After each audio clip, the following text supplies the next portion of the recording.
School में छोटे बच्चे अचानक से गिर पड़ते हैं। कोई जिम करता हुआ, कोई नाचता हुआ। क्या वजह है कि दिनों दिन जवान लोगों में भी हार्ट अटैक के मामले बढ़ते जा रहे हैं? आखिर क्या वजह है कि दिल की सेहत दिन ब दिन खराब हो रही है?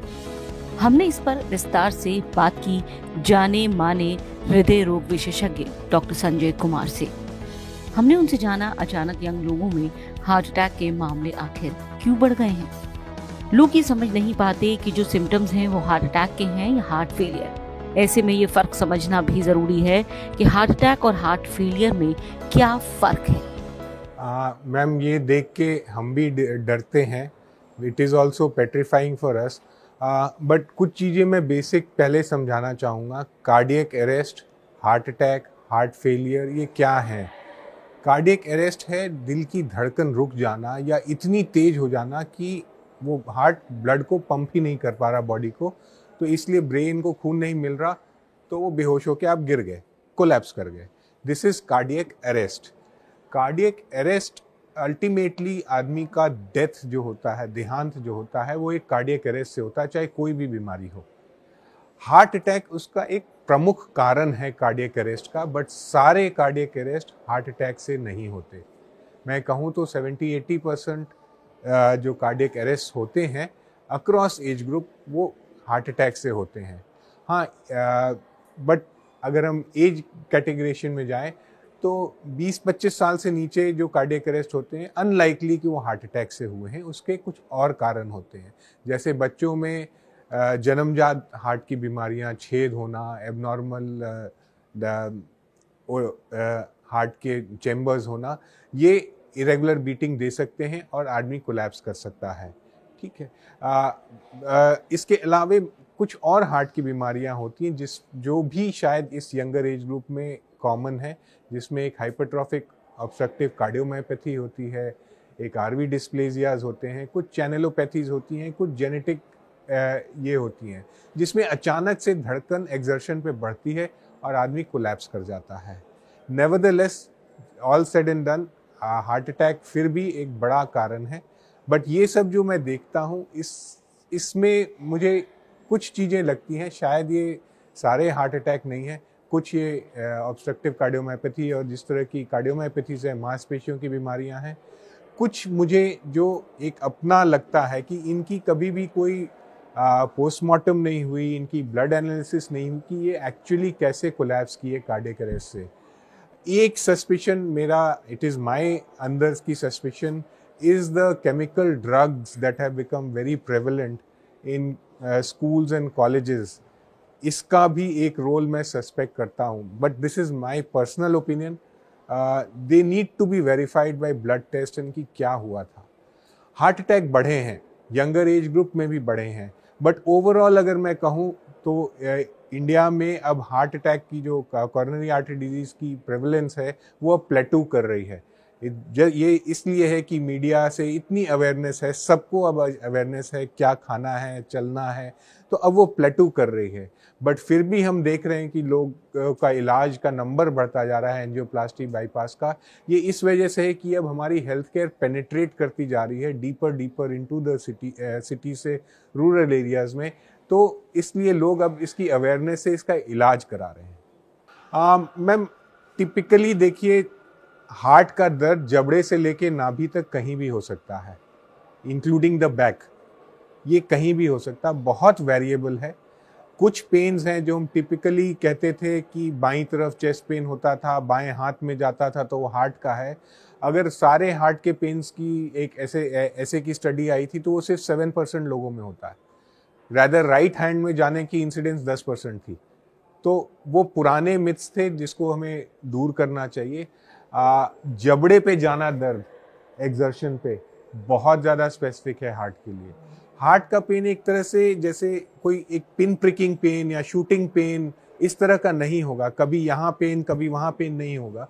हार्ट के pain generally kind of a persistent heaviness होती है, जैसे किसी ने वजन आपकी छाती पे रख दिया है। उसके साथ एक एसोसिएटेड स्वेटिंग आती है, एक अनईजीनेस, एक सेंस ऑफ ना कि मैं ठीक नहीं हूँ, मुझे कुछ हो रहा है अंदर से, एक इसको कहते हैं सेंस ऑफ इम्पेंडिंग डूम। सांस फूलने लगता है, धड़कन तेज हो जाती है, ये सब चीज़ें हैं तो वो हार्ट की तरफ पॉइंट करता है। कई बार अपर एब्डोमिनल पेन्स भी हार्ट के होते हैं, सारे नहीं, जिसको हम एक्चुअली गैस गैस का समझने लगते हैं वो कई बार हार्ट के होते हैं। कई लोग ये भी नहीं समझ पा रहे कि कोविड के बाद क्या उनके दिल की सेहत बदली है या पहले से खराब हो चुकी है। अगर ऐसा है तो ये जानना भी बहुत ज़रूरी है कि कोविड के बाद हमारे दिल की हालत आखिर कैसी है। मैम, जनरली अगर देखें तो न्यूट्रिशनल स्टेटस कंट्री का पहले से तो बहुत ड्रास्टिकली इम्प्रूव ही हुआ है, घटा नहीं है। तो जो न्यूट्रिशनल डेफिशिएंसीज़ की बीमारियां थी अब वो धीरे धीरे हिंदुस्तान से ख़त्म होती जा रही हैं। जो हम जब मेडिकल पढ़ते थे तो देखते थे, आज की डेट में शायद ही नए बच्चे देखेंगे। तो एज सच न्यूट्रिशनल डेफिशिएंसीज़ मैं डायरेक्टली नहीं कहूँगा बच्चों में हार्ट की प्रॉब्लम्स बढ़ने के। कुछ है जो जन्मजात, जिनको हम कंजेनाइटल कहते हैं, इसकी प्रेवलेंस आज भी 1% है इंडिया में, वो बढ़ी नहीं है। अब है कि ये डिटेक्ट हो रहे हैं बिकॉज कार्डियक केयर पेनिट्रेट कर रहा है, गांव-गांव तक जा रहा है। कुछ बीमारियां हैं जैसे वायरल इन्फेक्शंस होते हैं। कोविड भी एक वायरल इन्फेक्शन था। वायरल इन्फेक्शंस बॉडी में बहुत वेरिएबली बिहेव करते हैं। कुछ आपको सर्दी जुकाम हुई, थोड़े दिन में ठीक हुए, कुछ दिन बाद सांस फूलने लगी, तो वो वायरल इन्फेक्शन जाके आपके हार्ट के मसल्स को ग्रसित कर देता है। इसको मायोकार्डाइटिस कहते हैं। क्या कोविड का भी ये असर है? मैम, कोविड भी एक वायरल इन्फेक्शन था। जिन लोगों को सिवियर कोविड हुई या कुछ लोगों को सिलेक्टिवली भी हार्ट की एबनॉर्मलिटी ज़्यादा हुई, सारे में नहीं बट एक सिग्निफिकेंट पोर्शन में हुई। ज़्यादातर ये इन्फेक्शंस के बाद रिकवर कर गई। 70% ये जो मायोकार्डाइटिस होते हैं वो अपने आप नॉर्मल हो जाते हैं और दवाइयों के साथ नॉर्मल हो जाते हैं। कुछ लोगों के नहीं होते, तो उनका हार्ट जब वीक रहेगा तो उनकी इरेगुलर बीटिंग के चांसेस बढ़ेंगे, उनके सांस फूलने के चांसेस बढ़ेंगे, उनके सडन डेथ के चांसेस बढ़ेंगे। बट ये कुछ ही लोगों में बचा, क्योंकि जिनमें हुआ, अगर आप माने कोविड में 10-20% लोगों में हुआ, उसके 70% लोग ऑटोमेटिकली रिकवर कर गए, तो वो पोर्शन बहुत कम है। फिर ये कि आम धारणा आती है वैक्सीन्स के बारे में कि ये वैक्सीन की वजह से लोग कोलैप्स कर रहे हैं। मैम, वैक्सीन्स ने जान बचाई है। आप इमेजिन नहीं कर सकती कि डेल्टा वेव जब आया था तो आई थिंक हिंदुस्तान का 10% भी वैक्सीनेटेड नहीं था। I think health care workers ही ज़्यादातर वैक्सीनेटेड थे, सीनियर सिटीजन्स थे। हमने देखा है किस तरह का कोहराम हुआ था। उसके बाद तब तक लोग हेजिटेंट थे वैक्सीन लगवाने के लिए, उसके बाद लोगों ने लाइन लगवा के वैक्सीन लगाई और उसने जान भी बचाई। ये फैक्ट है। वैक्सीन्स रिलेटेड कॉम्प्लिकेशंस हर वैक्सीन के साथ होती है मैम, और इतने कम टाइम में वैक्सीन पूरी दुनिया में के लिए बना देना 1 साल में, ये अपने आप में मेडिकल मार्वल है which people don't realize. Normally आप कोई वैक्सीन बनाते हैं तो उसकी 7 to 8 years टेस्टिंग होती है to find out the side effects. इसके लिए हमारे पास टाइम नहीं था। 6 महीने 8 महीने में वैक्सीन बनी। 2 तरह की वैक्सीन थी जो एसेंशियली जो हमारी इंडिया की कोवैक्सीन थी और एक जो इनकी थी एस्ट्राजेनेका की जो वैक्सीन सबसे ज़्यादा इंडिया में यूज़ हुई थी। एक थी mRNA वैक्सीन जो इंडिया में आई ही नहीं, जो मॉडर्ना और फाइजर की थी। उनसे थोड़ी सी मायोकार्डाइटिस की इंसिडेंस रिपोर्टेड हैं, बट वो भी लार्जली रिकवरेबल थे। जो हमारी इसकी वैक्सीन थी एस्ट्राजेनेका की, मैं नाम भूल रहा हूँ, कोवैक्सीन के अलावे और कौन सी जो सब कोविशील्ड सबसे ज़्यादा इंडिया में यूज़ हुई। कोविशील्ड के साथ यंगर पॉपुलेशन में उस समय एक थ्रोम्बोसाइटोपिनिया डेफिनेटली रिपोर्ट हुई थी, बहुत मार्जिनल लेवल्स पे। उनके प्लेटलेट घट गए थे, बट ब्रेन के वेन्स में क्लॉट्स थे। बट वो भी लार्जली सेल्फ लिमिटिंग थी मैम। अब मैं कहूँ कि इन वैक्सीन्स की वजह से अब ये कॉन्सिक्वेंसेज हो रहे हैं, वो हास्यप्रद है। ऐसा नहीं है कि अचानक कुछ होने से पहले आपके शरीर में कोई बदलाव महसूस नहीं होता। ऐसे में ये भी समझना जरूरी है कि हार्ट अटैक से या फेलियर से पहले दिल क्या संकेत देता है, क्या सिम्टम्स हैं जिनसे आप जान सकते हैं कि आप एक बड़े खतरे की तरफ बढ़ रहे हैं। मैम, जैसे मैंने कहा, एक सेंस ऑफ इम्पेंडिंग डूम कि ना मुझे कुछ हो जाएगा। एक बड़ा अंदर से एक ये आता है। मैं कहूँ, आप बैठे हो, जैसे छाती में कोई वजन रखा हुआ है, आपको पसीने आ रहे हैं, आप बैठे हुए हो, सांस हल्की हल्की फूलने लगती है, कई बार तो बहुत ज़्यादा फूलने लगती है। ये कुछ साइंस हैं जो आपको मिनिमल एक्सर्शन पे हो रहे हैं, थोड़ा बाथरूम गए उतने में ही हो गया, ये सब साइंस हैं कि आपको कुछ हो रहा है। इनिशियली ये लोअर थ्रेशोल्ड्स पे होंगे, मतलब आप ज़्यादा काम करोगे तब ये सब आएगा, आप बैठ जाओगे ठीक हो जाएगा। ये पहला वार्निंग साइन है कि भैया कुछ हो रहा है। फिर आप उसको इग्नोर करते हो, देखते हो कि अब ये 100 मीटर पे हो रहा था, अब ये 50 मीटर पे होने लगा, फिर कुछ दिन में ये मिनिमल एक्सर्शन पे होने लगा, तब जाके लोग हॉस्पिटल आते हैं। आप 100 मीटर पे ही जब हो रहा है तभी आप हॉस्पिटल जाएंगे तो ज़्यादा आप अपने हार्ट को ज़्यादा बचा पाएंगे। अपने दिल को बीमारियों से बचाना बेहद जरूरी है। क्या है वो बदलाव जो आपको जीवन शैली में करने हैं और खान पान में भी? मैम कुछ चीज़ें हैं। ईट राइट में जो मैं कहूँगा, तला हुआ ट्रांस फैट्स नहीं खाएं जो हमारे तले हुए खाने में होता है।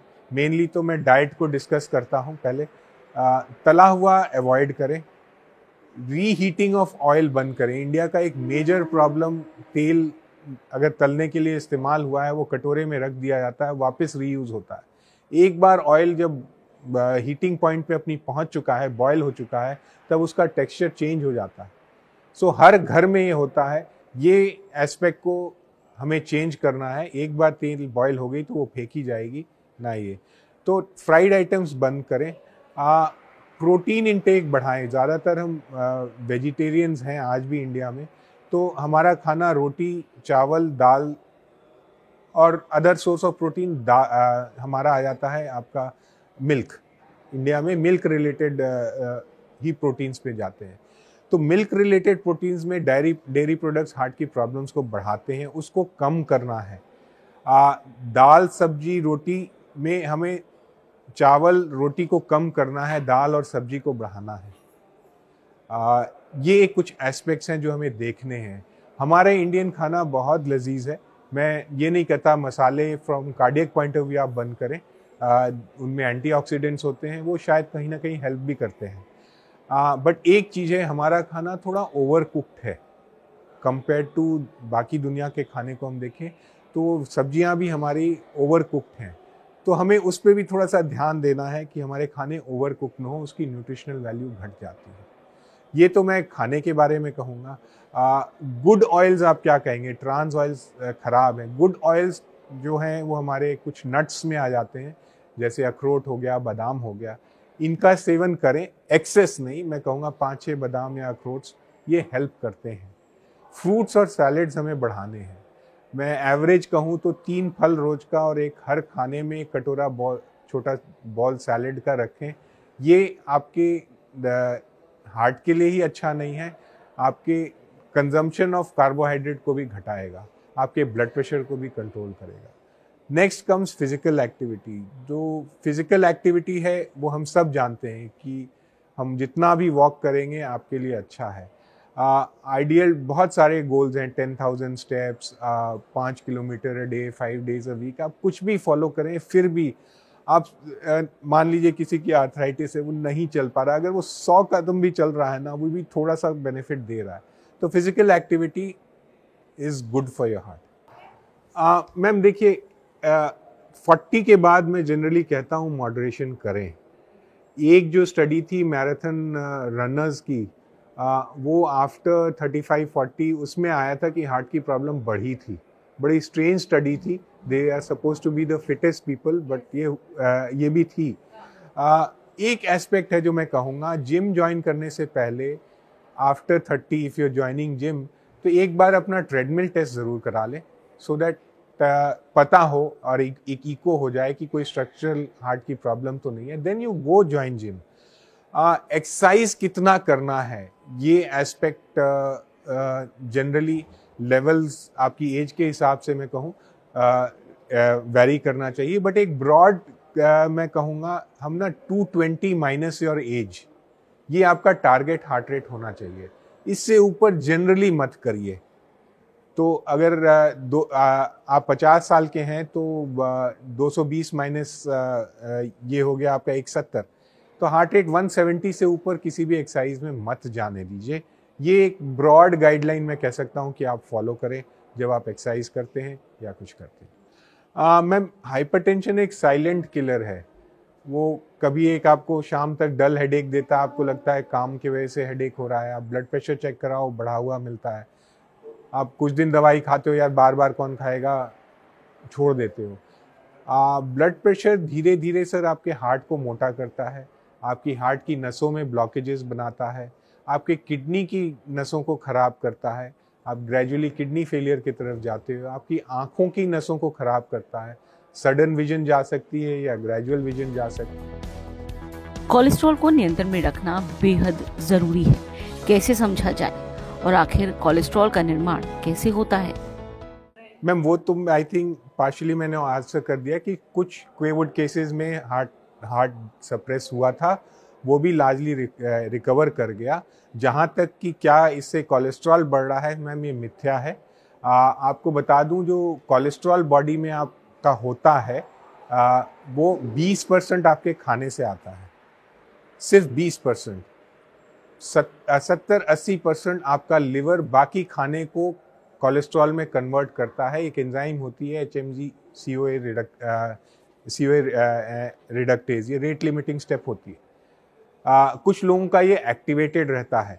तो ये मिथ्या छोड़ दें कि हम जो खाने में तला हुआ नहीं खाएंगे तो मेरी बॉडी में कोलेस्ट्रॉल 0 हो जाएगा। 80% फिर भी लिवर बाकी चीज़ें, प्रोटीन, कार्बोहाइड्रेट्स को कन्वर्ट करके आपको फैट में कन्वर्ट करता है। तो ये है कारण जो लोगों के कोलेस्ट्रॉल्स बढ़ रहे हैं। General diet appetite as prosperity India में बढ़ी है। जनरल सबसे पहले आप कहाँ खर्चा करते हो? खाने में, कपड़े पे, तो वो बढ़ी है। हाँ, कॉन्शियसनेस कि हम फैट नहीं खा रहे हैं भी आई है, बट जनरल डाइट इम्प्रूव हुई है और लिवर उसको कन्वर्ट करके आपके कोलेस्ट्रॉल को बढ़ाता है।